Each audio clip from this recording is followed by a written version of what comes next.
Hello students, welcome to Magnet Brains. मैं Rupali Verma. Magnet brains आपको 100% free education provide कराता है, इसलिए इसका फ़ायदा उठाते रहिए और अपनी पढ़ाई को बहुत ही अच्छे से करते रहिए। तो आज जो हम वीडियो लेकर आए हैं ये हमारा है क्लास 9th हिंदी कोर्स ए का रेशनलाइज्ड कंटेंट। मतलब वो कंटेंट जो सेशन 22-23 में से आपका कम कर दिया गया है। खुशी की तो बहुत बात है कि भाई थोड़ा सिलेबस हमारा कम हो गया, तो फटाफट जान भी लें कि क्या चीज़ कम हुई है। लेकिन ऐसा नहीं है कि आपसे ये आपके क्वेश्चन आंसर्स नहीं पूछे जाएंगे तो आप इसको नहीं पढ़ोगे। ध्यान रखिएगा कि एक बार स्टोरी पढ़ने में कुछ भी नहीं जाता, उसको पढ़िए, समझिए, ये बहुत ज़रूरी है क्योंकि ये आगे आने वाले एग्ज़ाम्स में ज़रूर पूछा जाएगा।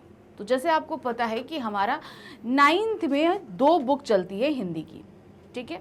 एक हमारी क्षितिज है, एक कृतिका है।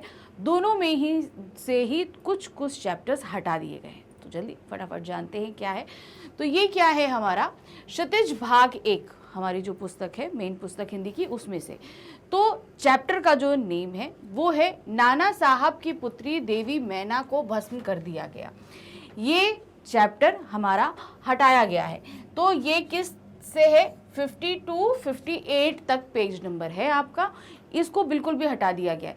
लेकिन पढ़िएगा ज़रूर, बहुत अच्छी एक कहानी है कि किस तरीके से धूधू पंत नाना साहब की पुत्री को जो है उनके किए कि मतलब उन्होंने 1857 की क्रांति करी थी, जिसके कारण जो है उनसे अंग्रेज़ बहुत खफा हो गए थे और उसी के चलते उनका महल, उनकी पुत्री सभी को ही ख़त्म कर दिया था उन्होंने। तो कहानी अच्छी है, ज़रूर पढ़िएगा, बुक तो आपके पास में ही है।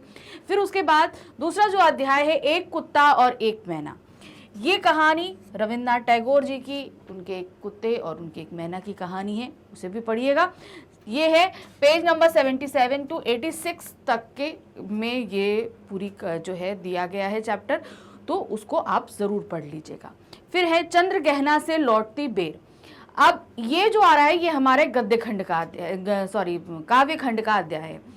ये कविता है, इसको भी पढ़ लीजिएगा। कविता ऐसा नहीं है कि नहीं आती है, कविताएं कभी कभी आपसे काव्यांश के रूप में भी पूछी जा सकती हैं कि माना कि ये हटा दिया गया है आपका CBSE के द्वारा, लेकिन ये हो सकता है अपठित काव्यांश के रूप में पूछ लिया जाए, तो इसलिए इसको ज़रूर देख लीजिएगा। ये आपका आएगा 117 से 125 के बीच में ये कविता है। फिर है अगली पोयम आपकी यमराज की दिशा। ये यमराज की दिशा जो कविता है ये 131 से 135 के बीच में है।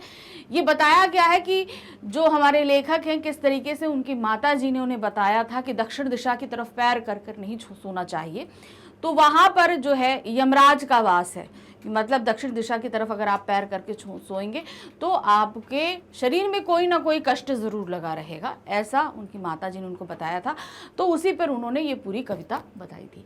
तो ये जो हमारी बुक है क्षितिज भाग 1, उसमें से ये 4 अध्याय आपके हटा दिए गए हैं।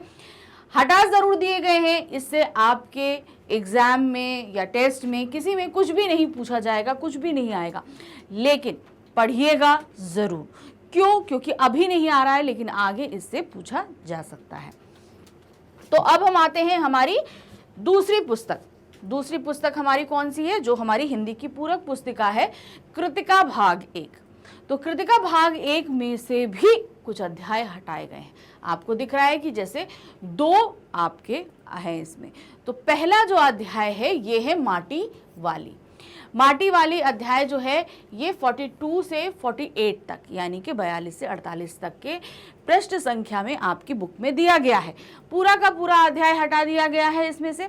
तो अब ये जो कविता है ये जब उत्तराखंड में टिहरी बांध बन रहा था तो उसके लिए पुरानी टिहरी को हटाकर नई टिहरी यानी कि ऊपर पहाड़ पर बसाया गया था।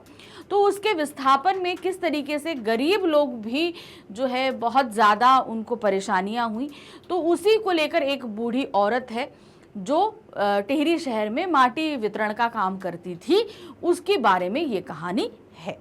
तो अच्छी कहानी है, पढ़िएगा। फिर आते हैं किस तरह आखिरकार मैं हिंदी में आया। तो लेखक हमारे किस तरीके से हिंदी में लिखना शुरू करा उन्होंने, ये सभी कुछ इस कहानी में दिया गया है, पढ़िएगा। ये है 49 से 58 तक। तो ये 2 चैप्टर आपके कृतिका में से हटाए गए हैं। तो टोटल आपके यहाँ पर आप देख रहे हैं 4 चैप्टर आपके क्षितिज में थे और 2 कृतिका में से इस टर्म यानी कि सेशन 22-23 में से सीबीएसई द्वारा हटा दिए गए हैं। अच्छा, ये तो हो गया। अब ये जितना हटाया गया है इसके बारे में कुछ सीबीएसई ने नोट भी आपको इशू किया है। क्या किया है चलिए देख लेते हैं। हटाए गए अध्यायों के बारे में क्या करना है, तो मतलब जो पार्ट हटा दिए गए हैं उसके बारे में सीबीएसई ने हमें क्या सजेस्ट किया है। ये अध्याय भले ही आपके पाठ्यक्रम से हटा दिए गए हों और परीक्षा में नहीं आएंगे, फिर भी वे सभी प्रतियोगी परीक्षाओं के लिए बहुत महत्वपूर्ण हैं। यानी कि आगे चल के आप और भी प्रतियोगी परीक्षाएं देंगे, इसलिए इनको पढ़ना है आपको। अब ये परीक्षाएं क्या हैं जिन्हें आप भविष्य में देंगे, यानी प्रतियोगी परीक्षाएं जो आप भविष्य में देने वाले हैं, जैसे KVPY, IIT JEE, NEET, Olympiad, NTSC, UPSC, SSC और रेलवेज। इन सभी में ये अध्याय कहीं ना कहीं आपसे पूछे जाते। देखिए, लिटरेचर का कुछ ना कुछ पोर्शन हमारे सभी एग्जाम्स में आता है, तो इसलिए आपके सामने साहित्य से रिलेटेड जितनी भी चीज़ें रहती हैं उनको पढ़िए ज़रूर, क्योंकि कहीं ना कहीं ये आपसे टकरा ही जाएंगे। तो आपको एक पल को तो याद रहेगा हमने कभी पढ़ा था, तो इसको आप ज़रूर पढ़िएगा। ये जितने अध्याय हटाए गए हैं ज़रूर एक एक बार पढ़ लीजिएगा। तो ये आपका जितना रेशनलाइज कंटेंट था मैंने आपको सभी बता दिया। तो जब भी आप अपनी एग्जाम्स की तैयारी वगैरह करिएगा तो इनसे रिलेटेड कोई क्वेश्चन नहीं आएंगे, लेकिन पढ़ लीजिएगा। Thank you for watching. Bye bye.